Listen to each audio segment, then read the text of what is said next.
একচত্বাবিংশতি অধ্যায়। সখ্য ভক্তি।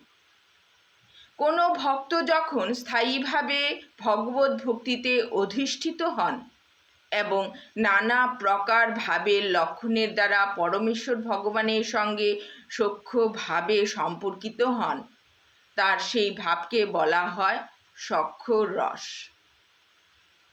ভগবানের প্রতি এই সখ্য রসের উদ্দীপন হচ্ছেন স্বয়ং ভগবান।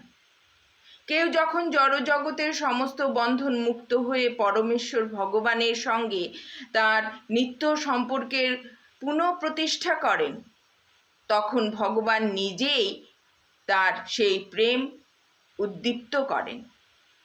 বৃন্দাবনে ভগবানের নিত্য পার্শ্বদেরা সে কথা এইভাবে বর্ণনা করেছেন। ইন্দ্রনীল মণির মতো যার অঙ্গকান্তি, কুন্দ ফুলের মতো যার হাস্য, শরতের সোনালি রঙের পাতায় মতো যার রেশমি বসন, মালা এবং ফুলের দ্বারা শোভিত যার বক্ষ, এবং যিনি নিরন্তর মুরলী বাদন করেন, সেই অঘারী শ্রীকৃষ্ণ নিরন্তর বৃন্দাবনে বিচরণ করতে করতে আমাদের হৃদয় আকর্ষণ করছেন।